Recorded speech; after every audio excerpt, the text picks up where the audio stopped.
მოგესალმებათ, მეკოს პოდკასტი, ვაგრძელებთ სერიას კინოს ხმა ისტორიაში და დღეს გსურს ვისაუბროთ, როგორ დაიწყო ვარდების ომი. და რა თქმა უნდა, სტუმრად გვყავს კეთი ენუქიძე. მოგესალმებით. პირველი ჩვენი პერსონაჟი იქნება რიჩარდ მეორე ბორდოელი. შევარჩიეთ იმიტომ, რომ ის არის ჯოფრი ბარატეონის ერთ-ერთი პროტოტიპი, ჯოფრის რამდენიმე პროტოტიპი ყავს, ისე როგორც თითქმის ყველა ჩვენს პერსონაჟს. და პრინციპში რიჩარდ მეორით იწყება ვარდების ომი. მიუხედავად იმისა, რომ ის ბევრად უფრო ადრეა, თითქმის ერთ საუკუნით უსწრებს გარკვეულწილად ის მოვლენები, რომელიც რიჩარდ მეორესთან არის დაკავშირებული, მაგრამ ვარდების ომის მთელი არსის გაგება რიჩარდ მეორის გარეშე არის შეუძლებელი. ვინ იყო რიჩარდ მეორე? ისაც შექსპირი წაკითხული აქვს მისი პირველი ქრონიკა, რიჩარდ მეორე ასეთი სახელწოდებით, მან რა თქმა უნდა ძალიან კარგად იცის, მაგრამ ჩვენთან უფრო პოპულარულია რიჩარდ მესამე. და რიჩარდ მესამე პოპულარული არ ვიცი რატოა ახლა, შეიძლება იმიტომ რომ არის ჯოკერის ტიპის ბოროტი პერსონაჟი, რასაც რა თქმა უნდა თუ ისტორიულ ფიგურას შევხედავთ, ძალიან ბევრი ადამიანი არ დაეთანხმება, იმიტომ რომ აქ პროპაგანდამ თავისი როლი ითამაშა და რიჩარდ მესამის მიმართ როგორც მოიქცა ინგლისის ისტორიოგრაფია, მე ეჯვიმეპარება რომ ვინმეს მიმართ მოქცეულიყო ასე სასტიკად, როგორც მას მოექცა, დაწყებული მისი გარეგნობის სრულიად წარმოუდგენელი კრიტიკით და დამთავრებული მისი მოღვაწეობით და ზოგადად კიდევ ამბობ ჯოკერის ტიპის ეს პერსონაჟი შეიქმნა, ჯოკერის როგორც თვითნებითი ბოროტი, აბსოლუტურად მთელი არსით ბოროტი სულის, რომელიც სხვა შორის ძალიან კარგად არის. მე მაგალითად ორი ვერსია მოწონს ყველაზე მეტად, ეს რამას ჭირკვაძის ფანტასტიკურად თამაშობს ამ ტიპის და კევინ სპეისის, მიუხედავად იმისა, რომ შენ საყვარელმა რეი ფაინსმაც ითამაშა ეს როლი, მაგრამ მათი რიჩარდ მესამე მაინც უფრო განსხვავებულია. რიჩარდ მეორე არ იყო ისეთი, როგორიც იყო რიჩარდ მესამე, მაგრამ ბევრად უარესი იყო, მინდა გითხრათ. ვინ იყო ეს ბიჭუნა? ბიჭუნა, იმიტომ რომ ტახტზე ავიდა 10 წლის ასაკში. ბაბუამისი ედვარდ მესამე იყო ადამიანი, რომელმაც დაიწყო 100 წლიანი ომი და ძალიან დიდი ხნის განმავლობაში იჯდა ტახტზე და ფაქტობრივად მთელი ეს პერიოდი მან მოიცვა. და მისმა შვილებმა გააგრძელეს, მისმა შთამომავლებმა, იმიტომ რომ მას ყავდა 13 შვილი, აქედან 4 გარდაიცვალა ადრეულ ასაკში, დარჩენილი 9-დან იყო 7 ვაჟი. და მინდა გითხრათ, რომ ვარდების ომის შემდეგ ფაქტობრივად არც ერთი მემკვიდრე აღარ დარჩა ცოცხალი, ამოჟუჟეს მხიარულად ერთმანეთი, ისე რომ საბოლოო ჯამში ტახტი დარჩათ ტიუდორებს. და ვინ არიან ტიუდორები? ამაზეც ვიტყვით ძალიან მალე. რიჩარდ მეორე იყო ედვარდ მესამის უფროსი ვაჟის შვილი. მისი უფროსი ვაჟი კინემატოგრაფში, ლიტერატურაში ძალიან საყვარელი პერსონაჟია. ეს არის ედვარდ შავი პრინცი. ყველა მიცის ედვარდ შავი პრინცი, არაერთ ტექსტშია, სარაინდო ეპოსებშია და ძალიან პოპულარულია სწორედ იმიტომ, რომ ტახტზე ასვლამდე გარდაიცვალა. გარკვეულწილად ამანაც განაპირობა მის პოპულარობა, იმიტომ რომ ტახტზე ასული მეფეები, როგორც წესი, უკვე ლუპის ქვეშ არიან დაკვირვების ქვეშ და დიდად უკვე გულზე აღარ ეხატებათ ხოლმე, იმიტომ რომ ბევრი რაღაცეები ხდება ისეთი, რაც შეიძლება აუდიტორიას არ მოწონდეს. ბრიტანეთის, ინგლისის აუდიტორიას მით უმეტეს, იმიტომ რომ დღესაც ვნახავთ, ისინი ძალიან პრეტენზიულები ბრძანდებიან.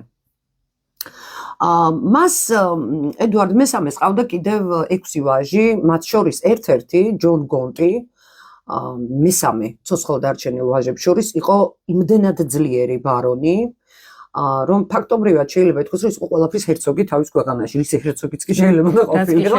რაც კი ერთი მესამედი ინგლისის მიწების იყო მის მფლობელობაში. მიუხედავად იმისა, რომ ის პოპულარული არასდროს არ იყო, განსაკუთრებით ერთ ფაქტს უხსენებდნენ ხოლმე და ალბათ უფრო მის ბუნებასთან, ლაჩრობასთან იყო ეს დაკავშირებული, იმიტომ რომ ერთ-ერთ სასამართლო პროცესზე ის შეიარაღებული მივიდა, დიდძალი რაზმი ახლდა და ლონდონელებს ეს ძალიან არ მოეწონათ. ანუ რაღაცნაირად არასანდომიანად გამოიყურებოდა მათ თვალში.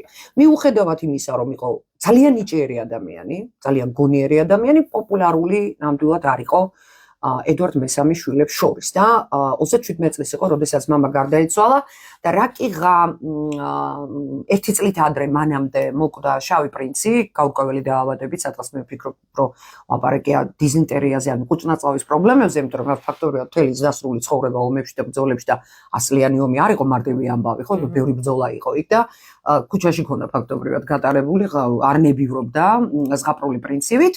ამის გამო გონტი განიხილებოდა როგორც ტახტის მემკვიდრე.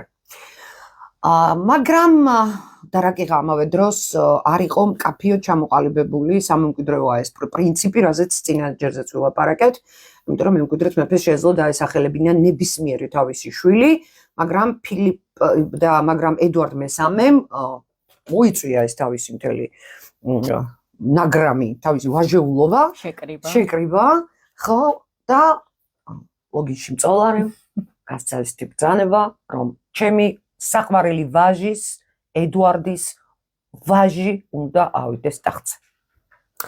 აი ესეთი ვაჟი იყო რიჩარდ მეორე. დაბადებული 1367 წელს და ედუარდ მესამის გარდაცვალების ჟამს სულ რაღაც 10 წლის. ედუარდ შავ პრინცს ყავდა ცოლი ჯოანა კენტი. ჯოანა კენტის მშვენიერი დამა, როგორც მას მოიხსენებენ ისტორიოგრაფიაში, ამბობენ რომ საოცარი სილამაზის ქალი და თავის მხრივ ეს ქალიც იყო ედუარდ პირველის შთამომავალი. ანუ ნაცნობი იყვნენ ფაქტობრივად. ედუარდ პირველი არის ეს ცნობილი გრძელფეხება ედუარდი, რომელიც ყველა მიცის მამაცი გულიდან.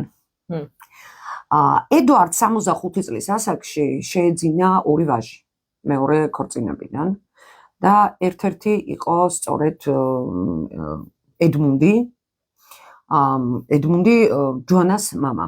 ედმუნდს ჰქონდა ძალიან ცუდი ბედი, იმიტომ რომ როჯერ მორტიმერმა, რომელიც 1327-30 წლებში, როდესაც ჩამოაგდეს ედუარდ მეორე ფაქტობრივად ინგლისს მართავდა, ყოველგვარი სასამართლოს და გასამართლების და ყველაფრის გარეშე, რაკიღა ის თავის ისმის ედუარდ მეორის მხარეს იყო, ის მოკლა. სიკვდილი მიუსაჯა, რაც საკმაოდ ძვირად დაუჭდა მე, იმიტომ რომ ფაქტობრივად იმავე წესით გასცემერებ ბრძანება ედუარდ მესამე 13 წლის ასაკს ხო საკმაოდ ახალგაზრდამ, რომ დასჯილიყო მორტიმერი, რომელიც ამავე დროს იყო დედამისის ფავორიტი, საყვარელი. მოკლედ რო ვთქვათ, ჩვენებურად რო ვთქვათ, ქალაქურად საყვარელი იყო. და მისი ქალიშვილი ამ ყველაფრის მიუხედავად მაინც რა თქმა უნდა თავისთავად ცხადია რომ მამამისის აი კენტის საგრაფო მან მიიღო უფროსი ძმების გარდაცვალების შემდეგ და ძალიან ესეთი სასურველი სარძლო იყო. შესაბამისად მას ყავდა ორი ქმარიც. პირველი ქმარი ეს იყო უილიამ ვუდსტოკი, რომელთანაც მას არ ჰქონდა ხანგრძლივი ქორწინება და მალე დაშორდნენ ერთმანეთს. მეორე ქმარი იყო ტომას ჰოლანდი, რომელიც კიდევ შევხვდება ჩვენ.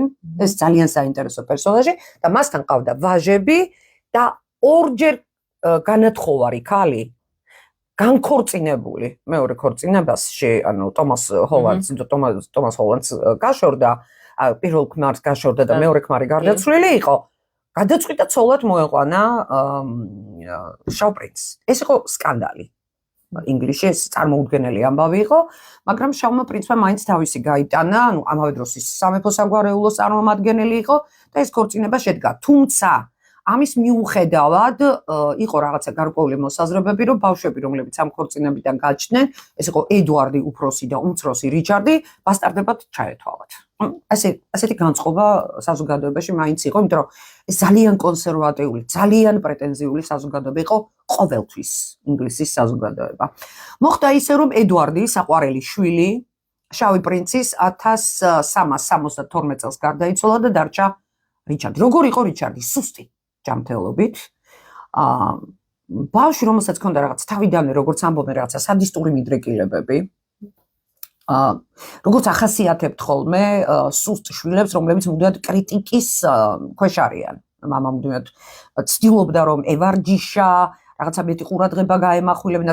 ისტორიოგრაფია ამას ასე ხსნის, თუმცა არ ვიცი როდის მოასწრო, იმიტომ რომ როდესაც გარდაიცვალა, პატარა იყო ჯერ კიდევ, ანუ სადღაც 8 წლის იყო ეს ბავშვი, როცა მამა გარდაიცვალა, ანუ ედუარდ შავი პრინცი გარდაიცვალა 76 წელს, 1 წლით ადრე ვიდრე მოკვდებოდა ედუარდ მესამე და თავისთავად ცხადია ტახტზე ბაბუის დიდი ედუარდ მესამის ნებით ავიდა 10 წლის ბავშვი. ცნობილია, რომ როდესაც მეფედ აკურთხეს, ესეც აი დამაკნინებელი ნიშნები არის აქ, იცი, ესეთი თემა, რომ ეპისკოპოსმა როდესაც ის აკურთხა, იმდენად დაიღალა იმ ცერემონიალის დროს, რომ ცუდად გახდა და ეს 10 წლის ბავშვი ხელით გამოიყვანეს ტაძრიდან და ფეხსაცმელი დაეკარგა გზაში. აი ესეთი უცნაური ისტორიები არის ამ ამბის თანმხლები, რომელიც რაღაცა მეხსიერებაში ჩაებეჭდა მყოფ ადამიანებს და ზოგადად გავრცელდა მერე, რაც რა თქმა უნდა ამ ადამიანის სისუსტეზე, მის მიმართ თავიდანვე, აი რაღაცა სპეციფიკურ დამოკიდებულებაზე მეტყველებს. აი ეს განწყობა საზოგადოების მე ხშირად ვლაპარაკობ ხოლმე მითებზე, რომელსაც მაგალითად ქმნის საზოგადოება მიუხედავად იმისა, რომ თქვა რომელიმე ადამიანს ეს არ უთქვას, მაგალითად ჩენს ბრუტუს. ცნობილი გამოთქმა ან იგივე წამოდინახე რა კარგი კომბოსტო და სტაფილო დავრგე. ხო, ანუ რატო იგონებს ადამიანი ასეთ მითებს იმაზე, რაც არ მოусმენი ან შეიძლება სინამდვილეში არ დასაკვირვებლა.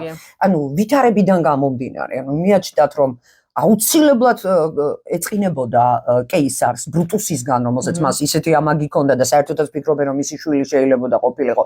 ან ის კომბოსტო და საფილო საერთოდ აბსოლუტურად სხვა ქვეტექსტი აქვს, იმიტომ რომ ყველამ კარგად იცის რომ დიოკლეტიანეს ნება იყო რომ 25 წლის მმართველობის შემდეგ იმპერატორი ტახტიდან წასულიყო, კორუფციული სისტემა რო არ ყოფილიყო რომში შექმნილი და ქვეყანა ისედაც რო არ დაზიანებულიყო. ასე ლოგიკამ დაბადა ალბათ. აუცილებლად ლოგიკა ბადებს ასეთ მითებს, მაგრამ ყველა საინტერესო არის ის რომ ეს მითები ყოველთვის უფრო მეტად რჩება ადამიანების მეხსიერებაში. ცნობიერებში ვიდრე ნამდვილი ამბავი. რაღაცად გონია რომ ნამდვილი ამბავი მოსაწყენად ეჩვენებათ და თავისივე გამოგონილით უფრო აღფრთოვანი. ხო, იგივე მაგალითად ალექსანდრე მაკედონელი, როდესაც მას მიუტანეს წყალი და მან არ მოსვა ეს წყალი და გადააქცია და თქვა რომ ეს წყალი არის ძალიან ბევრი ალექსანდრესთვის, მაგრამ ძალიან ცოტა მისი ჯარისთვის და წყლაშან და დახუნგული დარჩა, მაგრამ არ მიტარდალია ცოცხალი თავით ეს წყალი. ნუ აი ესეთი რაღაცა თემა. მოკლედ შეიქმნა ესეთი მართველების ჯგუფი, რომელიც შედგებოდა 12 კაცისგან. ნუ 12 ეს ვიცით რომ ეს რაღაცა მოციქულთა რაოდენობა სიმბოლურად ადგენდა, სინამდვილეში რა თქმა უნდა ამას ყველაფერს მართავდა ჯონ გონტი, რომელიც იყო ძალიან ძლიერი და მასზე 2 წლით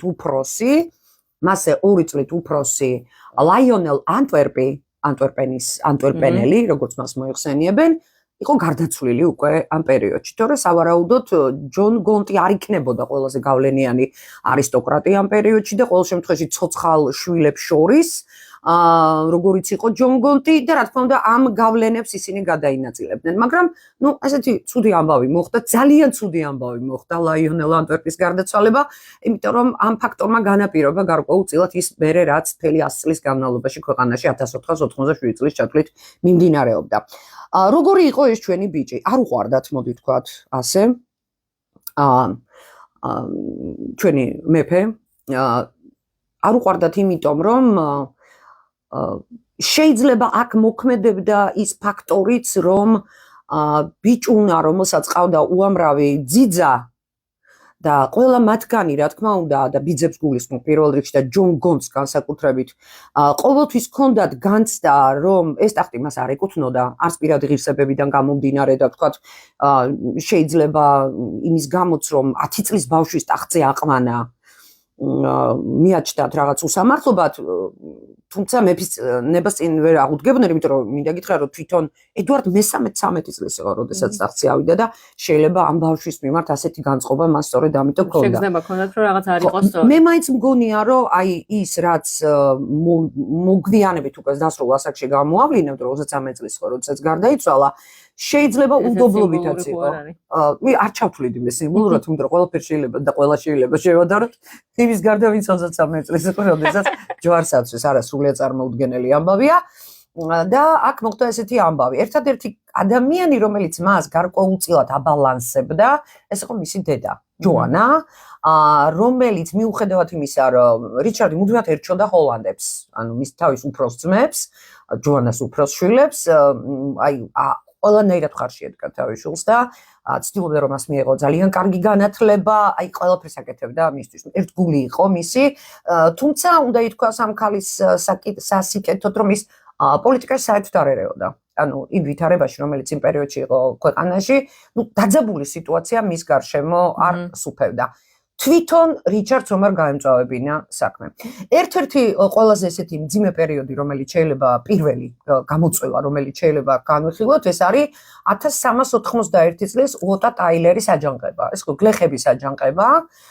არ შეყვები ახლა უოტა ტაილერის აჯანყებას, აქ შეიძლება მე გლეხების აჯანყებებზე შუა საუკუნეებში ცალკე ვილაპარაკოთ, იმიტომ რომ ძალიან საინტერესო თემაა. და უოტა ტაილერის თემაში, მაგრამ საქმე ის არის, რომ ეს ბიჭი სრულიად მოულოდნელად ყველასთვის ახალგაზრდა ბავშვია ფაქტობრივად ამ პერიოდში რამდენი წლის გამოდის 74 წლის არის ამ დროს გამოვიდა აი ამ აჯანყებული გლეხების წინაშე ისე რომ ისინი სრულიად გაოგნებულები იჩოქებენ რა თქმა უნდა მის წინაშე სრულიად გაოგნებულები ეს უცნაური სიმამაცე და სითამამე გამოაჩინა და ეს მოუდა ტაილერ და პირობა მისცა რომ ყველაფერს ისე გააკეთებდა როგორც მათ უნდათ და მიიწვია შეხვედრაზე. და აი ეს იყო ცნობილი ჟესტი, როცა ოთა ტაილერმა ხარში შემოკრა და უთხრა ძმა ხარო. და მე ის ხილი მინდა გითხრა, მეკო არ ვიცი რა ადგილზე იდაყოში, მაჯაში თუ სად, ну როგორც იყო. მაგრამ საქმე ის არის, რომ მან პირობა არ შეასრულა. აი ამ პატარა ბიჭმა პირობა გატეხა და 15-ვე დასაჯა სიკვდილით, 15 მეთაური ყავდა ამ აჯანყებას და სადღაც ერთი თვის განმავლობაში მიდიოდა მერე მათი დევნა, სადღაც 30 აგვისტოს ბრძანება გასცა, რომ თავი დაენებებინათ მათი დევნისთვის, მაგრამ ის აი ამ ასაკში უკვე ავლენს აი ამ სასწაულ სისასტიკეს და მთავარი რაც არის. სისასტიკე შუა საუკუნეებში არასდროს არ ითვლება ნაკლად. ეს არ არის ნაკლი. ნაკლი იყო ის, რომ მან პირი გატეხა. აი წეღარა ვთქვი, ჯონ გონტი არ უყვარდათ იმიტომ, რომ ის მივიდა ბევრი მხლებლით და არა მარტო, როგორც ვაჟკაც შეეფერებოდა. და აქაც რაღაცა მსგავსი მოხდა. სიტყვა გატეხა 14 წლის ბავშვმა, ეს სრულიად საკმარისი იყო იმისათვის, რომ მის მიმართ გაჩენილი იყო საზოგადოებაში უკვე ეჭვნარევი დამოკიდებულება, რა თქმა უნდა, დამცინავი დამოკიდებულება და დასინოვდნენ მას. მას გატეხვა უკვე არის სისასტიკე და თავისთავად ცხადია. და აი მიტყუება ამ ადამიანების, მოტყუება ფაქტობრივად ამ ადამიანების. არავინ არ იცის სინამდვილეში როგორ იყო, იმიტომ რომ მასზე ამბობდნენ, რომ მას ჰქონდა ქალური მანერები. ეს ეჭვებით და ჭორებით უკვე დაიბადა ხალხში. ნუ ხალხს როცა ვინმე არ უყვარს, ბალადებს თხზავს მის შესახებ და მას ყავდა ფავორიტები. 4 განსაკუთრებული მეგობარი ყავდა ფავორიტები, მექალთანეობაში სხვა შორის დიდად შემჩნეული არ იყო, თუმცა ორი ქორწინებიდან ორივე მეუღლის მიმართ რაღაცა განსაკუთრებით გულთბილი და გულისხმიერი დამოკიდებულება ჰქონდა. როდესაც მან მოიყვანა პირველი ცოლი, ეს იყო ანა ჩეხი. ეს იყო ძალიან კარგი და კეთილშობილი ქალი და სხვათა შორის ძალიან მძიმედ გადაიტანა მისი გარდაცვალება და რაღაცა სასწაული პომპეზური დაკრძალვა მოაწყო. მეორე ცოლი მან იზაბელა შეირთო 94 წელს, იზაბელა ვალუა, ეს იყო შარლ მე-6-ის ქალიშვილი და ფაქტობრივად დეიდა ჰენრი მე-6-ის, შექსპირის ჩვენი ჰენრი მე-6-ის, ჩვენი საერთო ჰენრი მე-6-ის, რომელიც ვარდების ომის ეპიცენტრში შეხვდება და ეს იყო ბავშვი 7 წლის, როდესაც მას ცოლად ჩერთეს. კონსუმირებული რა თქმა უნდა ეს ქორწინება არ იყო, მაგრამ მე მინდა გითხრა, რომ იმდენად მზრუნველი იყო ამ გოგონას მიმართ, იმდენად ანებიურებდა საჩუქრებით და იმდენად მეგობრობდა მასთან, რომ როდესაც მოკლეს რიჩარდ მეორე, ეს გოგონა წავიდა მონასტერში, მან აღარ ისურვა გათხოვება, მიუხედავად იმისა, რომ მეფის ქალიშვილები, როგორც დინასტიური საქონელი, შეიძლებოდა 3-ჯერ, 4-ჯერ, ამდენჯერაც უნდათ იმდენჯერ გაეთხოვებინათ, იმიტომ რომ ისინი პოლიტიკური კავშირებისთვის იყვნენ პირველ რიგში გამოყენებულები. ასეთი ქალები, ხო? და ამბობდნენ ხოლმე, რომ მისი მეგობრები არიან უფრო ვენერას რაინდები. ესე მოიხსენიებდნენ მის სამეგობრო წრეს. პირველი სკანდალი და რიჩარდის დაპირისპირება საკუთარ არისტოკრატებთან დაიწყო 1386 წელს. 1386 წელს განსაკუთრებით აქტიურობდა რამდენიმე არისტოკრატი. ეს იყო არუნდელის ჰერცოგი, ეს იყო უორიკის ჰერცოგი და იყო აღარ მახსოვს რომელი, მაგრამ სულობის დროს აუცილებლად გამახსენდება. ისინი დაუპირისპირდნენ მას და უფრო მეტი უფლებები მოითხოვეს. ეს იყო საპარლამენტო განხილვა და გარჩევა და მეფეს მიმართ ძალიან სერიოზული და დიდი პრეტენზიებით და დაიწყო ესეთი ორმაგი თამაში, მოტყუების ასევე. ანუ მაქსიმალურად ცდილობდა რომ არ შეესრულებინა მათი პირობები, მაგრამ ღია დაპირისპირებაში არ შედიოდა, იმიტომ რომ ამ ამბოხებულთა შორის ამ ადამიანებს შორის, როგორც მოიხსენიებდნენ ამ არისტოკრატებს, იყო ასევე ჰენრი ბოლინგბროკი, ჰემპშირის ჰერცოგი, ჯონ გონტის ვაჟიშვილი. მინდა გითხრა კიდე ერთი რაღაც და აუცილებლად ეს ძალიან საინტერესოა, რომ მიუხედავად იმისა, რომ ბოლინგბროკი ეხლა ნელ-ნელა გაამწვავებს ამ დაპირისპირებას და მე ვნახავ სადამდე მივა ეს პროცესი, ჯონ გონტი მამის ფიცის ერთგული დარჩა ბოლომდე. არასდროს მას მეფისთვის არ უღალატია. უცნაურია, ხო? უცნაურია, იმიტომ რომ ის იყო ძალიან ძლიერი ადამიანი, ბევრად ძლიერი და ბევრად ნიჭიერი აქ ინტერესი, რა თქმა უნდა, მისი ვაჟისაც გამოიკვეთა, რომელიც საბოლოო ჯამში ჩდება ტახტზე, მაგრამ მან არც ერთხელ არ უღალატა თავის მეფეს, თავის გაზრდილს, იმიტომ რომ მას დიდი ამაგი ჰქონდა და თავისი მამის ფიცს. ესეც არის ძალიან საინტერესო ფაქტორი. ამაზე უნდა გავამახვილოთ კიდე ყურადღება, რომ ლორდი აპელანტები, რომლებიც აპროტესტებდნენ 1386-88 წლებში, აღმოჩნდნენ ფაქტობრივად კუთხეში მიმწყდეულები. ასე გამოვიდა. გლოსტერი, მესამე იყო გლოსტერი და რა გააკეთა ამ ჩვენმა ძვირფასმა რიჩარდ მეორემ. მან 97 წლის 10 ივლისს მოაწყო, მოდი ასე ვთქვათ, ბანკეტი. ეს დიდი წვეულება და ყველა ეს ადამიანი მოიწვია თავისთან. ამ დროს 88-ში ბოლინგბროკი უკვე შერიგებულია თავის ბიძაშვილთან, რომელიც სხვა შორის არ უყვარდა. საერთოდ არავინ არ უყვარდა ჩვენს ძვირფას და საყვარელ რიჩარდ მეორეს. საერთოდ ხო, საერთოდ არავინ არ, დედის გარდა მე ვფიქრობ და თავისი ამ ცოლების გარდა აბსოლუტურად არავინ არ უყვარდა. სხვა შორის შვილიც არ ყავდა. ანა ჩეხთან მაგალითად შვილი მას არ ყავდა და 10 ივლისს მოაწყო დიდი წვეულება, სადაც ყველანი მოიწვია, მაგრამ არ მივიდა არც გლოსტერი და მივიდა პრინციპში მარტო უორიკი, რომელიც მოწამლეს ამ მეჯლისზე. ამას თომას უოლსინგემმა უწოდა ჰეროდეს წვეულება. ასეთ შეფასება მისცა. და 98 წლის 27 წლის 27 იანვრის პარლამენტზე მოხდა ეს ჰერეფორდის, ეს ჰერცოგი ჰერეფორდი უკან დაბრუნებული ბოლინგბროკის, იმიტომ რომ მოიარა 92-93 წლებში ევროპაში მოგზაურა, ნუ სადაღარ იყო ქვეყანა მოიარა და ნორფოლკის ჰერცოგს შორის მოხდა დაპირისპირება. აი ეს დაპირისპირება არის უკვე ასახული, ამით იწყება შექსპირის პირველი ქრონიკა რიჩარდ მეორე. ხო. რომელსაც სხვა შორის ნაკლებ ყურადღებას აქცევენ ვიდრე სხვა ქრონიკებს, იმიტომ რომ იქ ეს ინტრიგა არ არის ისე მკაფიოდ ნაჩვენები. სიამოვნებაში რა მოხდა? ბოლინგბროკი უკვე ძალიან იყო დამეგობრებული მეფესთან, სავარაუდოდ მამამისის ჯარებით, მაქსიმალურად ცდილობდა რომ მასთან ქონოდა კარგი ურთიერთობა და ნორფოლკთან წაიჭხუბა, ანუ კონფლიქტი მოხდა იმის გამო, რომ ნორფოლკს აბრალებდა მეფის წინააღმდეგ რაღაცა ინტრიგების ხლართვაში, რათა ის არ ყოფილი, რაღაცნაირად მაქსიმალურად თავი რო დაეზღვია, რაკეღა ეს იყო აი ლორდი აპელანტების ერთ-ერთი წარმომადგენელი და ამის გამო გადაწყდა, რომ მათ შორის სასამართლო ორთაბრძოლა გამართულიყო. ორთაბრძოლის დროს ყველამ შეამჩნია, რომ ბოლინგბროკი იგებდა და მეფემ შეამჩნია, რომ ხალხი გულშემატკივრობდა ბოლინგბროკს.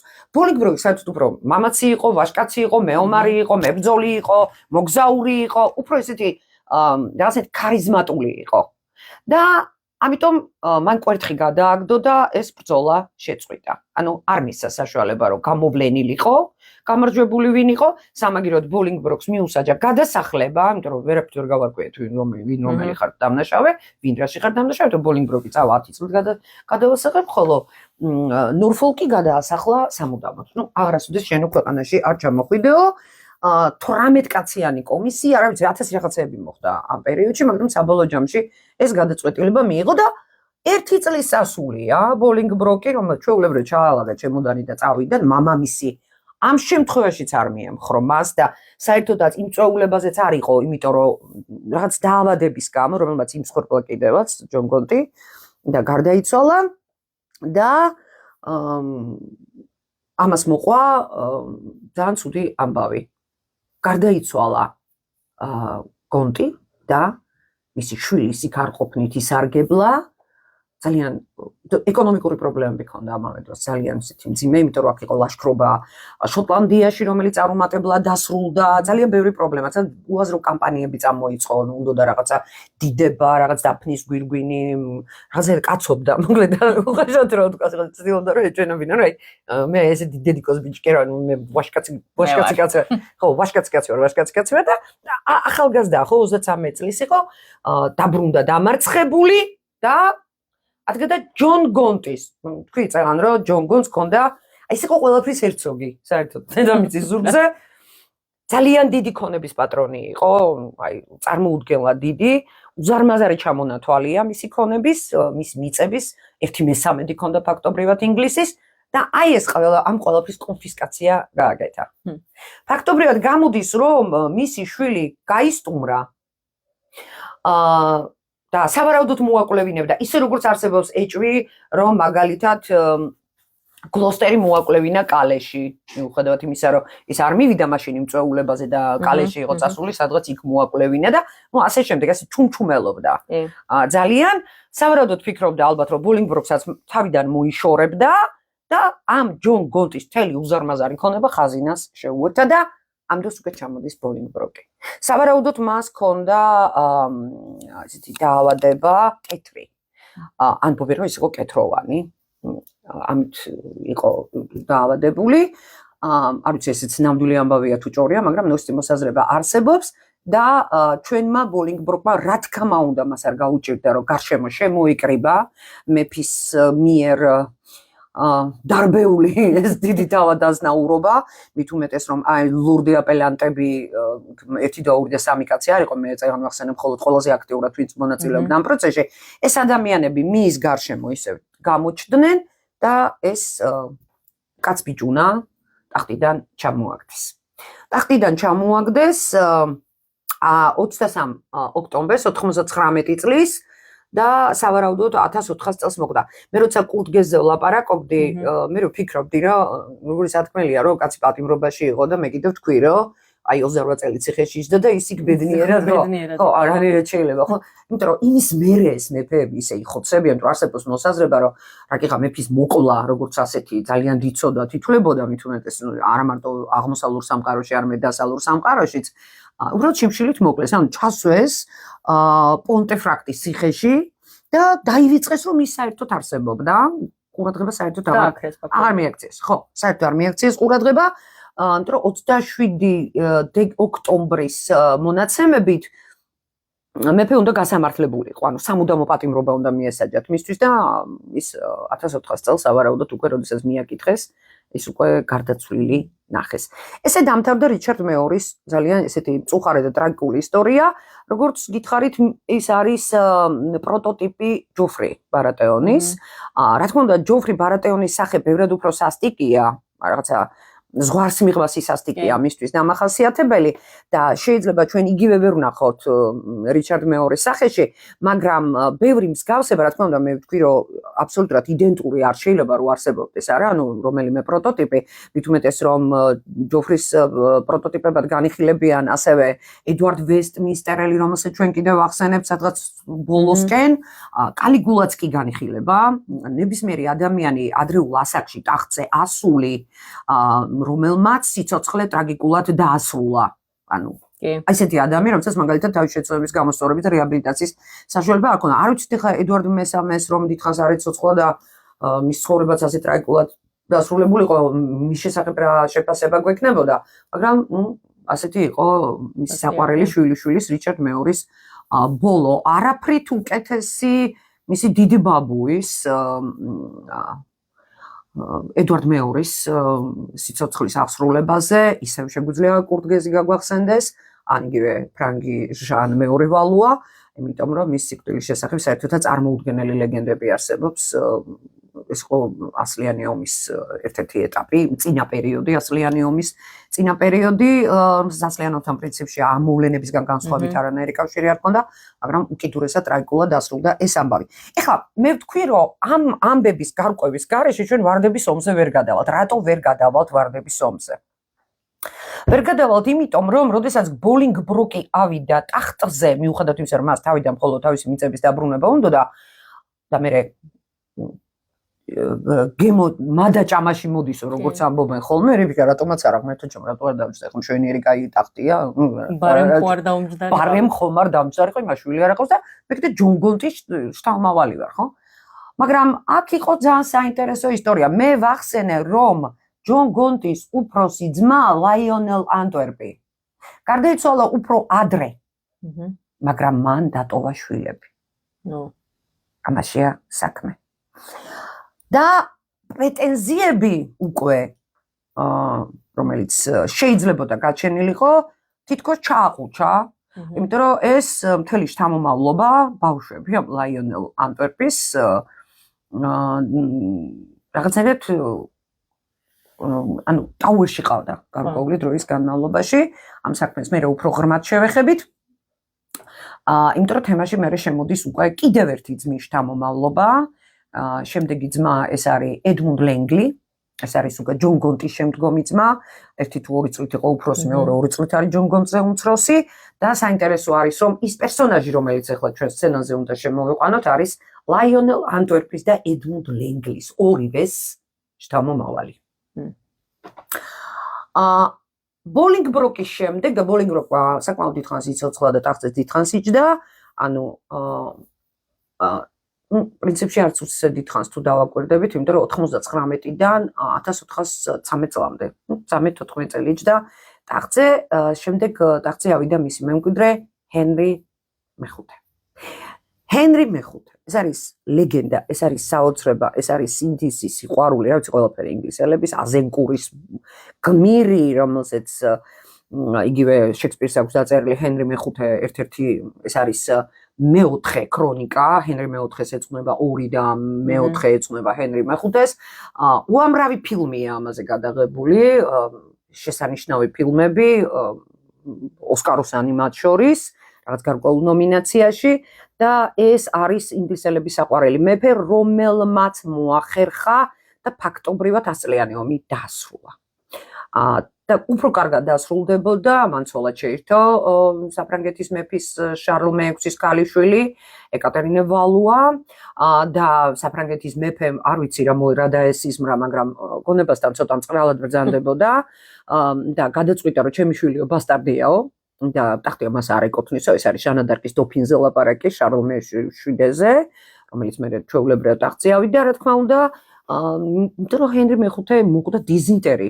ეს საერთოდ სრული წარმოუდგენელი ამბავია, ასეთი დიდებული ადამიანების და ასეთი გავლენიანი ადამიანების უცაბედი სიკვდილი. ამაზე ცალკე ციკლი შეგვიძლია გავაკეთოთ მე კონტერ ახ არის საოცარი ამბები, მაგალითად შარლ მერვეს ნანი ნანატრი ვაჟი რამდენიმე ქალიშვილის შემდეგ როგორც იქნა ბიჭი რო ეყოლა და 28 წლის ასაკში კარის იმას კედელს დაეჯახა, ჩარჩოს, თავი მიარტყა, კომაში ჩავარდა და რამდენიმე დღეში გარდაიცვალა. საფრანგეთის მეფე. მაგალითად, როგორ გადავარცხენით ღამღამობით სეირნობა უყვარდა აკვიტანიის ჰერცოგს, ელინორა აკვიტანელის მამას და ერთჩვენიან დღესაც ცხენიანად ისკუპა უბსკრულიდან. ან მაგალითად შარლ ბოროტი, რომელსაც ექიმა დაუნიშნა, რომ სახსრები აწუხებდა უკვე ასაკში იყო და ხა ცხენზე ჯუზმა და ყანყალი მაინც ასარგებლო არ უნდა ყოფილიყო, ხო? და აი ეს კაცი, რომელიც მთელ ევროპას აზანზარებდა და საინტერესო პერსონაჟია სხვა შორის აი მასწლიანი ომის იმიტომ რომ სასწაულებს აკეთებდა საერთოდ ვისაც როგორ უნდა და იმ თავისი აი ზაკვრობით ისე ახტუნავებდა, იმიტომ რომ ის მიიჩნევდა რომ იყო საფრანგეთის მეფის მემკვიდრე. და აი ეს კაცი, რომელსაც ექიმა უთხრა რომ შენო ეს სახსრებიო გაგივლისო თუ რომშიო ანუ სპირტიან რაღაც სასმელში დასველებული დოლბანდით შეიკრავო სხეულსო და რომ შეუხვია და შეუკრა მოსამსახურე გოგონამ, იმის მაგრად რომ ძაფი კბილით რაღაცით გაეჭრა, არ ვიცი მოეკვნით, არ ვიცი რა მეეკნა, სანთლით მიაწვა. და ნუ მინდა გითხრა აბრიალდა და რას აბრიალდა და მე ყველაფერთან და წყალიც არ მიასხა გაიქცა ეს მოსამსახურე გოგო და როგორი ესეთი ამბავია რა ანუ სამყარო შეუცნობლობის თუ ბედისწერის თუ ფატუმის თუ რა ვიცი რისი რომ ადამიანი ხო აი რას უნდა დააბრალო რომ აი გომბიო ფაქტობრივად ხო მე მაგალითად ისტორიკოსი რომ ყოფილიყავი იმ ხანების ამ გოგონას სახელს აუცილებლად შემოვიღე მე დარწმუნებული საფრანგეთის მეფემა ამ გოგონას სახელი აუცილებლად იციან იმიტომ რომ უდიდეს საქმე გაუკეთა მათ და აი ეს რაღაცა მგელივით თუ ლომივით კაცი ესეთ მუსიარულე ჭირახნა აქცია ყვირალ ჭირახნა ყოველ შემთხვევაში აი ესეც საშინელება მოხდა და ჰენრი მეხუთე სიკვდილი არის დაახლოებით ამ ყალიბის და ამ მასშტაბის უბედურება რაც მოხდა. და უბედურება არის კიდევ იმიტომ რომ საერთოდ ჯობდა რომ ცოლი არ შეირთო, იმიტომ რომ შეირთო გიჟიკაცის ცოლი, რომელსაც თავი ხან გრაფინი ეგონა, ხან ჭიქა, ხან რაღაცა ცეცხლმოკიდებული რაღაც საშინელი ამბებია მასთან დაკავშირებით, ცეცხლი წაუკიდა თავის სახლში სტუმრებს წარმოდგენას ვინც მართავდა და აქ ჩვენ აუცილებლად შეგვიძლია ტარგარიანების მეფე გაგვახსენდეს, ხო? აირისი, რომელიც ასევე ძალიან საინტერესო სახეა, რომლის ერთადერთი ცოდვა სწორედ ეგ იყო, რომ უცბად გარეკა და ესეთი რაღაცეები მოაწყო, ხო? და მისი ქალიშვილი, რომელმაც სავარაუდოდ თავის მეუღლეს, თავის მშვენიერებასთან და სილამაზესთან ერთად და ცნობილია, რომ შარლ მეექვსის ქალიშვილები ლამაზები იყვნენ ზოგადად, მემკვიდრეობით მის მოდგმას და ლანკასტერებს და კი არა და პრინციპში ლანკასტერებსაც გავამახვილებ ახლა ყურადღებას, მოუტანა ეს სიშლეგე მემკვიდრეობით, იმიტომ რომ მისი ვაჟი ჰენრი მეექვსე რომელიც 9 თვის დაობლდა, ну мама გარდაიცვალა 9 თვის და ფაქტობრივად დედამისმა მე საფრანგეთის პრინცესას ჩვენ ბავშვს ინგლისის მეფეს ვერ გავაზრდებინებთო და დედის გარეშე იზრდებოდა და დედა კიდე ცალკე ისტორია, კიდე ტიუდორების ისტორია, დედის ისტორია და ბიძებმა გაზარდეს, მამის ბიძება, აი ეს ბიძები, ეს ჯონგონტივით დალაგებული ბიძები მაინც არ აღმოჩნდნენ და ეს საყვარელი ბავშვი რომელიც დაავადებული იყო ესეთი ფსიქოლოგიური პრობლემები ჰქონდა მას. არა ისე როგორც ბაბუამის, მაგრამ მაინც საკმაოდ მძიმე მდგომარეობაში იყო. აღმოჩნდა უკვე აი ამ უმძიმესი მოვლენების და პროცესების ეპიცენტრში. და აი აქედან იწყება უკვე ვარდების ომი. კერძოდ ნახეთ რა ხდება 1415 წელს კვდება ჰენრი მეხუთე, ტახტს ერჩება მისი ვაჟიშვილი და სანამ ის იზრდება, თითქოს არანაირი პრობლემა არ არის, იმიტომ რომ ბიძები თავზე ადგას, ორი სამივე პროტექტორატია, ყველაფერი თითქოს ნორმალურად მიდის. ამავე დროს საფრანგეთში ნელ-ნელა მატერიკზე ნელ-ნელა კარგავენ ინგლისელები ტერიტორიებს. პროცესები ზოგადად დაიძაბება მას შემდეგ, რაც გადაწყვეტენ, რომ ცოლად შეერთონ ანჟუს ჰერცოგის რენე პირველის ქალიშვილი მარგარიტა. რატო იყო ეს გადაწყვეტილება მიღებული? ამაზე ძალიან ბევრს ლაპარაკობენ, იმიტომ რომ ამის საპასუხოდ ფაქტობრივად ფრანგებს დაპირდნენ, რომ დაუთმობდნენ მენს და კალეს. გარდა იმისა, რომ მზითი არ ქონდა მას, ფაქტობრივად უმზითოდ წამოიყვანეს მარგარიტა თავისი ოჯახიდან. ამავე დროს ძალიან დიდი სისხლის ფასად, ინგლისელების სისხლის ფასად მოპოვებული, შენარჩუნებული ეს ტერიტორიები დროთა განმავლობაში საფრანგეთის მფლობელობაში უნდა გადასულიყო. და ეს ამბავი რა თქმა უნდა გაირკვა. რა თქმა უნდა საიდუმლო დიდხანს არ დარჩებოდა. მაგრამ ვინ არის მარგარიტა? აქ ახლა შემოდის პერსონაჟი, რომელიც არის სერსი ალანისტერის პროტოტიპი. ეს არის ძალიან ძლიერი ქალი, დაბადებული 1429 წელს რენე პირველის ოჯახში, დედამისი იყო ლოტარინგიის ჰერცოგის ქალიშვილი, მაგრამ ბებია ყველაზე საინტერესო, იოლანდა არაგონელი, ეს არის სრულიად გენიალური ქალი, რომელიც ჩვენ კარგად თუ მოვიფიქრებთ, შეიძლება აღმოვაჩინოთ ვისი პროტოტიპი შეიძლება იყოს, იოლანდა არაგონელი, რომელმაც ყველაზე მეტად აი მშობლებისგან მოძულებული შარლ მეშვიდე შეიფარა თავის დროს, მისი სიძე იყო. და სავარაუდოდ ბებიას გავს ჩვენი მარგალიტა ჩამოდის და თავიდან ყველაფერი თითქოს შვიდად და კარგად არის, მაგრამ ხედავს რომ ქმარი არის რაღაცა უცნაური, ბიძები როგორც უნდათ ისე მართავენ პროცესებს, რასაც უნდათ იმას აკეთებენ და რა თქმა უნდა უკმაყოფილო არიან მარგალიტას რო ვამბობ მეც, მარგარიტას მდგომარეობით, იმიტომ რომ ერთი ფრანგია და ის არ არის მეფის შვილი, მაგრამ მეფის ბიძაშვილია. და უმზითო ძალიან საინტერესოა. იგივე არაპატიეს თავის დროზე ეკატერინე მედიჩის საფრანგეთის სამეფო კარზე და ბოლომდე გლეხუჭად მიიჩნევდნენ. და ამას ყოველთვის აგზობინებდნენ ხოლმე, სანამ ის ქმარი ცოცხალი იყო. და ამ დროს ხდება ცუდი ამბავი.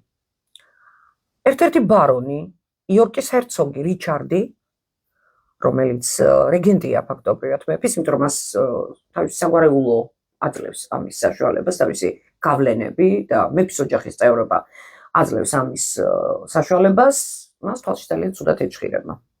და ჩვენ ახლა უნდა გადავიდეთ კიდევ ერთ პერსონაჟზე, რომლის პროტოტიპი, რომელიც არის ნედ სტარკის პროტოტიპი. ოღონდ არა პირდაპირი ხაზით, იმიტომ რომ ნედ სტარკის მსგავსი კეთილშობილება, მოდი ვთქვათ, ამ ადამიანს არ ახასიათებს. ხო, და გადავიდეთ ბოლოს და ბოლოს ამ ვარდების ამბავზე. ჯერ უნდა ვთქვათ, რომ არანაირი ვარდების ომი ბუნებაში არ ყოფილა. ანუ იმ წლებში, როდესაც ის მიმდინარეობდა 1455 წლებში, ჩვენ შეგვიძლია ვთქვათ 87 წლებშიც, ეს 2 წელიც მივამატოთ, იმიტომ რომ 85-ში გარდაიცვალა რიჩარდ მესამე, მაგრამ ეს პროცესი 2 წლით კიდე გაგრძელდა. მე და ბოლო ბრძოლა, რომელიც უკვე გაიმართა, იყო სწორედ 1487 წელს. ეს ამ პროცესში ვარდებთან საერთოდ არანაირი კავშირი არ ჰქონია. ეს ტერმინი იყო გამოყენებული პირველად დევიდ იუმის მიერ 1762 წელს ინგლისის ისტორიაში, ესეც სახელმწიფო ჰქონდა ასეთი დაწერილი. შემდეგ გვხვდება ვალტერ სკოტთან. ვალტერ სკოტი, რომელიც იყო აი ისტორიული პროზის მამა, რომელიც რომანტიზმის პერიოდში შეიქმნა და რომელმაც გვაჩუქა ყველასთვის საყვარელი სათავგადასავლო უამრავი წიგნი, აი ვენ გოდან დაწყებული, კვენტინ დორვარდის თავგადასავალი, უევერლი, ანტიკვარი, პურიტანები, ძალიან ბევრი ყველასთვის საყვარელი წიგნი და ერთ-ერთი იყო შარლ ბოროტი, სადაც არის ნახსენები, რომ ეს იყო ვარდების ომი. მაგრამ სინამდვილეში და პირველი საწყისი ამისი იყო მაინც შექსპირი. საქმე ისაა, რომ შექსპირი ამას არ უწოდებს ვარდების ომს, მაგრამ როცა იწყებს ჰენრი მე-6-ს პირველ ნაწილს, ორი ნაწილია ეს ქრონიკა. პირველ ნაწილში სცენა იწყება დასაწყისში, როცა იორკის ჰერცოგი და სომერსეტი დგანან და ბაღში წყვეტენ სხვადასხვა ფერის ვარდებს. იორკების გერბზე იყო გამოსახული ეს ვარდი. იორკებს ჰქონდათ ეს თეთრი ვარდი, რომელიც ღვთისმშობლის სიმბოლოა. მაგრამ წითელი ვარდი ბუნებაში იმ პერიოდში არ არსებობდა, ეს უფრო გაჩნდა როგორც საპირწონე და როდესაც უკვე იორკებისა და ლანკასტერების ირიბი შთამომავალი ჰენრი მე-7 ადის ტახტზე, ის ქმნის უკვე ტიუდორების ვარდს, რომელშიც გარშემო არის წითელი, ხოლო შუაში არის თეთრი გული. ეს შერეული უკვე ტიუდორების ვარდი უკვე ცოტა სხვანაირად გამოიყურება და სავარაუდოდ ამან განაპირობა ამ ვარდებზე ყურადღების გამახვილება შექსპირის მიერ. მაგრამ ისტორიაში ცოტა გვიან ჩდება თვითონ ეს ტერმინი ვარდების ომი. იმიტომ რომ აი თუ ისტორიულ ფაქტებს ვერ წვუნებით, ბოსორტის ომის დროს, ბოლო ბრძოლის დროს, როდესაც მე-15 ბრძოლა გაიმართა, აი ამ 30 წლის განმავლობაში, რომელშიც დაიღუპა რიჩარდი, აქ ჰენრი მე-7-ს რიჩმონდის ჰერცოგის ფარზე იყო გამოსახული, გერბზე იყო გამოსახული წითელი დრაკონი, ხოლო რიჩარდის იყო თეთრი ტახი. თეთრი ფერები იყო შენარჩუნებული, მაგრამ ვარდები თვითონ აქ ჯერ ნახსენები არ იყო. ვარდებს ცოტა სხვა ისტორია აქვს, მაგრამ აი იგივე დრაკონების ფილმშიც არის ამაზე ყურადღება გამახვილებული, აი ეს ტოტემური გერბები, ხო, ტოტემური სიმბოლოები, რაც არის, მაგრამ ამას მე ვფიქრობ, რომ ჯობია ცალკე მიუძღვნათ დრო, იმიტომ რომ ეს არის ძალიან საინტერესო, უზარმაზარი მასალა. ევროპის ისტორიაშიც, ანტიკური ხანის ისტორიაშიც, ფარი შემოდის თემაში, რა თქმა უნდა, საგვარეულო გერბი და ასე შემდეგ და არა მარტო ეს, არამედ ტახტები და გვირგვინები. ესეც ძალიან საინტერესო თემა და ვფიქრობ, რომ ამას ჯობია, რომ არის ცალკე დაუთმოთ ყურადღება. მაგრამ თავარია ვიცოდეთ, რომ ვარდების ომი იმ პერიოდში, როდესაც ეს პროცესი მიმდინარეობდა, ესეთი რომანტიკული სახელწოდებით ნამდვილად არ იყო ცნობილი. ორი საგვარეულოა აქ. პრინციპში ეს არის ლანკასტერის საგვარეულო და იორკების საგვარეულო და უფრო მინდა რომ ყურადღება გავამახვილო არა ვარდებზე, არამედ ამ საგვარეულოებზე, რომელიც კონკრეტული ვარდების მიღმა დგას. ეს არის პირველი ლანკასტერი.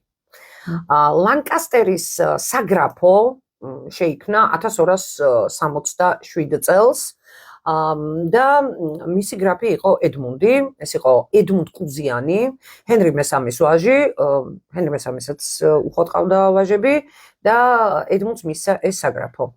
1351 წელს ედუარდ მესამემ ის გადააკეთა უკვე საჰერცოგოდ და მისცა თავის ვაჟიშვილს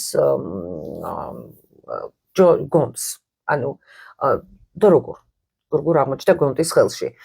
ედმუნდის შვილი იყო ჰენრი და ჰენრის პერიოდში გახდა ეს საჰერცოგო, ხოლო მოგვიანებით ჰენრის ქალიშვილი ცოლად შეირთო ჯონ გონტმა და 1362 წლიდან ედუარდმა განაახლა ეს საჰერცოგო, ეს ტიტული თავისი ვაჟისთვის. ფაქტობრივად ლანკასტერის ტიტული, ლანკასტერის საჰერცოგო ჯონ გონტმა მიიღო თავისი ცოლისგან.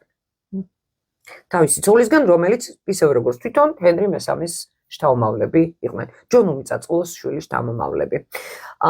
და 1398 წელს, როდესაც ექსპროპრიაცია მოხდა ფაქტობრივად ამ ქონების და ამ საჰერცოგოსი და მიისაკუთრა ეს მეფემ, რიჩარდ მეორემ, აქედან მოყოლებული არა, ბოლო პროცესი ამის შემდეგ უკვე იყო ეს მიიერთა საბოლოო ჯამში ჰენრი მე-7-მ და აქედან მოყოლებული მეფე, რომელიც ზის ტახტზე არის ლანკასტერის ჰერცოგი ამავე დროს.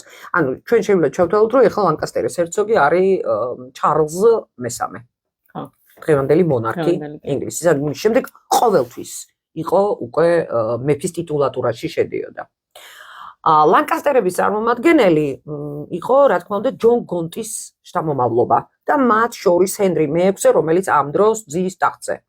თავისი ფსიქიკური პრობლემებით და თავისი აი ამ არაჩვეულებრივი მეუღლით, რომელიც სხვა შორის აუცილებლად უნდა ითქვას, რომ სერსეა ლანისტერისგან განსხვავებით, რომელსაც ასევე შეიძლება სხვა პროტოტიპიც მოუძებნო და მე მაგათი ყურადღებას გავამახვილებდი მის სახელზე. სერსეაზე ეს არ არის ნაკლებად მნიშვნელოვანი და საინტერესო დეტალი, კირკე. Poseidon მოდის სერსეა, ჩვენ ძალიან კარგად ვიცი და შემთხვევით არ აქვს, რა თქმა უნდა, ეს სახელი შერჩეული არ იყო ტიპური არც ინგლისში და არც საფრანგეთში და მე ვფიქრობ, რომ ღირს ყურადღების გამახვილებად მარგარიტა ამავე დროს საკმაოდ დიდ ყურადღებას უთმობდა განათლებას. თვითონაც განათლებული ქალი იყო, მისი ოჯახი საკმაოდ ისეთი განათლებული ოჯახი იყო, მთელი თავის ცხოვრება ფაქტობრივად გატარებული ჰქონდა, სანამ გათხოვდებოდა, ხან 15 წლის იყო, რომ გათხოვდა პრინციპში ცხოვრებაზე ალაპარაკი ტარასკონში, გახსოვს ალბათ, ჩვენ ლეგენდარული ტარასკონელი, ხოდის იყო მარგარიტა ტარასკონელი, უფრო ვიდრე ტარასკონელი და დაღლობით ტარტაროზის როლი ითამაშა ამ პროცესებში და პრინციპში არც არის გასაკვირი, იმიტომ რომ ის თავისი შვილის უფლებებს იცავდა. მის შვილზეც ვილაპარაკებთ, იმიტომ რომ ისიც განიხილება როგორც ერთ-ერთი პროტოტიპი ჯოფრი ბარატეონისთვის, მაგრამ შედარებით გვიან შემოდის ველზე და ამიტომ თავის დროზე მივაქცევთ ამას ყურადღებას, ხოლო რაც შეეხება იორკებს, იორკების ამბავი კიდევ უფრო სხვანაირია, იმიტომ რომ თუ კი იორკებს შევხედავთ ლენგლი, ანუ ედმუნდ ლენგლი, მისი ჯონ გონტის შემდგომი შვილი. ის იღებს პირველად ამ ტიტულს, ფაქტობრივად იორკის ჰერცოგი პირველად ხდება ის. რა ტიპის პრეტენზია შეიძლება ქონოდა რიჩარდ იორკს, ლენგლის შთამომავალს, მამის მხრიდან და დედის მხრიდან ლაიონელ ანტვერპის შთამომავალს ტახტზე. აი საიდან მოდის ეს პრეტენზია და ეს არის ყველაზე მნიშვნელოვანი აქ. ნახე როგორ ხდება ლენგლი, როდესაც გარდაიცვალა 29 წლის ასაკში, მას დარჩა ერთადერთი ქალიშვილი, ფილიპა ლანკასტერი. ფილიპა ლანკასტერი არა პლანტაგენეტი. ანუ აქ საგვარეულოსია და აქ არის ლაპარაკი პირველი შტო არის აუცილებლად მამის გვარის მატარებელი, ანუ ედუარდ მესამის მატარებელი, ანუ ეს არის პლანტაგენეტი. ჩვენ პლანტაგენეტები პრინციპში პირდაპირ ხაზის აღარ შეგვხვდება. პრინციპში ამთავრებს რიჩარდ მესამე პლანტაგენეტების ხაზს და მე როგორ სხვა საგვარეულო შემოდის, მაგრამ აქ დინასტიაში მაინც ჩაშლა ხდება რა, ანუ ისინი ლანკასტერების სახელით ადიან ტახტზე, ისინი იორკების სახელით, მაგრამ ისინი ყველანი მაინც პლანტაგენეტები არიან, იმიტომ რომ ედვარდ პლანტაგენეტის შთამომავლები არიან სულ ყველა და ყველა ძარღვებში არის ჰენრი მეორეს და ჰენრი მეორის პირველი პლანტაგენეტი ის იყო ინგლისის სამეფო ტახტზე, მათი სისხლი. საქმე ის არის, რომ ლენგლის ქალიშვილი ფილიპა ცოლად მიყვება როჯერ მურტიმერს. მე წეგან ვახსენე როჯერ მურტიმერი, რომელიც სიკვდილით დასაჯა ედუარდ მესამემ, მაგრამ მისი შვილი როჯერ მურტიმერი ხდება ლაიონელ ანტვერპის ერთადერთი ქალიშვილის ქმარი. ერთია აღმოსავლური სამყარო დასავლური სამყაროსგან იმითიც განსხვავდებოდა, რომ აღმოსავლურ სამყაროში თუ მეფეს რომელიმე აღარ მოეპიტნავებოდა და აღარ მოეწონებოდა, უყენებდა ჯოჯოხეთის გზაზე, მიაყოლებდა მის ცოლ-შვილს და მოსამსახური და ძაღლით დამთავრებული სულ კი მონად გაყიდნენ, თუმცა არაფერი, იმიტომ რომ აღმოსავლეთის განსხვავება დასავლეთისგან ის იყო, რომ მთელი ტერიტორიები ყველაფერი ეკუთვნოდა ერთს, ვიღაცას მმართველს, შახი იყო თუ ხუანდი იყო თუ რა ვიცი, იყო დასავლეთში კერძო საკუთრებას, თუ ვინმე რომელიმე ბარონს რამე არ მოძა, ჟუჟამტუტას აუტეხდა ხოლმე, მეფეს უდარდელა და პარლამენტზე უნიშნავდა ხოლმე. ხო, ეს პარლამენტები როცა სხვადასხვა სახელებით არის, ასტიკი პარლამენტი, ბედნიერი პარლამენტი, სხვა სახელებით არის შეკრებებით ცნობილი, ხო, მოყოლებული ჯერ კიდე როდიდან, ჰენრი მეზამედან თავიდან მოყოლებული.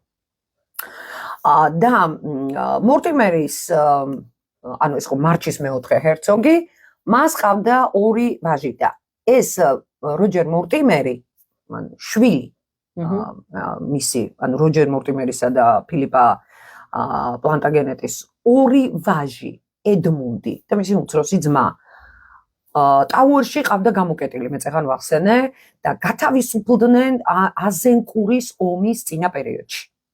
როდესაც ჰენრი მიდიოდა ომში, მაშინ გაათავისუფლა მამამისის მიერ დატყვევებული, იმიტომ რომ მას საერთოდ არ ჰქონდა რანაირი საფრთხის შეგრძნება, ეხლა რასი ფიქრობდა, რომ ეხლა ნაწლავების პრობლემებით გარდაიცვლებოდა, ვაჟკაცი ბიჭი იყო, თამამი მამაცი და ამ ახალგაზრდებში უწყლოვანი ბავშვები იყვნენ. ისინი ვერანაირი საფრთხეს საერთოდ ვერ ხედავდა. მაგრამ იორკის ჰერცოგებს ლაიონელ ანტვერპის შთამომავლებთან ერთ შეხედვით არანაირი კავშირი არ აქვთ, ხო? იორკის ჰერცოგები იყვნენ მეხუთე ძმის შთამომავლები. ეს იყო უკვე ედმუნდ იორკის შთამომავლები და ედმუნდ იორკს ყავდა ორი ვაჟი. ეს იყო ედვარდი და ეს იყო რიჩარდი. აი ედვარდის სახელი, კნინობითი ალესობითი ფორმა მისი არის ნედი, როგორც ნედ სტარკს უწოდებენ, ხო? ეს არის ედარდ სტარკი, ნედ სტარკი, მაგრამ პრინციპში იგივეა რაც ედვარდი. ხო, ნუ აი დაახლოებით იგივე ჟღერადობაც აქვს, არა? ყველა ედვარდის მოფერებითი ასეთი კნინობითი ალესობითი ფორმა არის ნედი. ესე როგორც ჩვენი სტარკის. და აი სწორედ ეს რიჩარდი, ედმუნდის უმცროსი შვილი, ედმუნდ ლენგლის, იორკის ჰერცოგის უმცროსი შვილი არის რიჩარდ იორკელი. ედვარდ მეოთხის და რიჩარდ მესამის მამა, რომელსაც აღწერს პრეტენზიას და ბუნებრივია ჩდება კითხვა. ესენი არიან უმცროსი შტოს წარმომადგენლები და ტახტი რატო ეკუთვნით, ხო? გონტი უფროსი ძმაა და მერე საქმე ის არის, რომ ანა მორტიმერი, აი ციხეში მჯდომი, ედმუნდ მორტიმერის და ცოლად შეირთო ედმუნდ ლენგლის შთამომავალმა. ანუ აი ეს ორი საგვარეულო დედის მხრიდან და მამის მხრიდან შეერთდა რიჩარდ იორკთან. ხვდები? ანუ ის იყო დედითაც და მამითაც არა მარტო წარმომადგენელი ედვარდ მესამის ოჯახის, არამედ დედის მხრიდანაც და მამის მხრიდანაც მესამე და მეხუთე ვაჟების შთამომავალი. და იმ პირობებში, როდესაც ტახტზე ზის ფაქტობრივად ღრმა ფსიქიკური პრობლემების მქონე ადამიანი, რომელსაც დამოუკიდებლად მართვა არ შეუძლია, პერიოდულად რაღაცა აპათიაში ვარდება, აბსოლუტურად უკონტროლო ხდება და სახელმწიფოს მართვის სადავეები ხელთ უპყრია უცხო ქვეყნის წარმომადგენელ დედოფალს, რომლისმა ერთ-ერთმა ფავორიტმა მაგალითად 1000 უკვე დაწყებულიც იყო პრინციპში ვარდების ომი 1457 წელს ქალაქი სენდვიჩი გადაწვა და ნდობა მის მიმართ არის აბსოლუტურად ნული, არა მარტო მის მიმართ, არამედ საერთოდაც წარმომავლობა მისი შვილის კითხვის ნიშნის ქვეშ დგება. ბუნებრივია, რომ რეგენტობას უკვე რიჩარდ იორკელი აღარ კმაყოფილდება, მით უმეტეს, როდესაც მის პრეტენზიებს კარგად აცნობიერებს მარგარიტა ანჟუელი და კატეგორიულად მოითხოვს, რომ მისი ეს პარტია იყოს განდევნილი პარლამენტიდან. მარგარიტას პოზიციებს კიდევ ერთი რაღაც ასუსტებს. ცნობილი ამბავია ასეც ლეგენდაა თუ ნამდვილი ამბავია, ესეც ძნელი სათქმელია. ჩვენმა ჰენრი მეექვსემ ჩვენი ერთ დღეს გამოაცხადა, რომ ღმერთო ჩემო, მე ამ ქალს არ მივკარები ვარ და ის ორსულად არის. აბა რა არის ეს თუ არა ღვთისწყალობა? საოცრება. ой, საოცრება. რა თქმა უნდა, ხარ, როდესაც ასეთი ამბავია და მით უმეტეს მარგარიტას, ესეთ ენერგიულ ყოჩაღ გოგოს, რომელიც ცხენზე დაჯირითობს, რაღაც ის ძალიან ყოჩაღი ქალია, წეგან დავიწყე ლაპარაკი და აღარ დამთავრებია სერსია ლანისტერისგან განსხვავებით, ხო, განათლებული ქალია, რომელმაც სხვა შორის დაარსა და მეურვეობდა და პატრონობდა კემბრიჯის უნივერსიტეტის სამეფო კოლეჯი. სწორედ მის სახელთან არის დაკავშირებული. ნუ ძალიან ესეთი უაღრესად ქარიზმატული პიროვნება, იოლანდა არაგონელის შთამომავალი, ბოლოს და ბოლოს ყავს ფავორიტები. ეს არის საფოლკის ჰერცოგი, ეს არის სომერსეტის ჰერცოგი და აი აქედან იწყება უკვე ძალიან სერიოზული დაპირისპირება ლანკასტერის და იორკის, აი ამ ორ უდიდეს სამეფო საგვარეულოებს შორის. და აქ მე და შენ უნდა შევწყვიტოთ ახლა საუბარი, იმიტომ რომ ძალიან დიდი თემა მოდის და დღევანდელ მასალას უბრალოდ ვეღარ მივაბავთ ამას, იმიტომ რომ მსმენელი აუცილებლად დაიღლება. ამიტომ რომ აი ეს. და გავაგრძელებთ უკვე ვარდების ომზე, კონკრეტულად ვარდების ომზე, მის ბრძოლებზე, სენტ-ოლბანზე, ფლორჰიფიზე, ლოტფორდის ხიდზე, სენდვიჩზე, ნორთჰემპტონზე, უეიკფილდზე, მორტიმერს კროსზე, კიდე სენტ-ოლბანზე, ფერი ბრიჯზე, ტაუტონის უზარმაზარ ყველაზე სისხლისღვრელ ომზე, რომელმაც შეიწირა უკვე ძალიან ბევრი პერსონაჟი, რომელიც ამ თემაში შემოდის, ჰეგლი მუზე, ლოსკოტფილდზე, ბარნეტზე, ტიუქსბერიზე და რა თქმა უნდა ბოსვორდზე უკვე მე ვილაპარაკებთ. საოცარი ამბები გველის. საოცარი ამბები გველის წინ. როგორც ხედავთ, საინტერესო ისტორიები გველის და ამიტომ აუცილებლად დაელოდეთ შემდეგ ეპიზოდს. დროებით დავემშვიდობოთ, ხო, მაყურებელს? გემშვიდობებით. დროებით.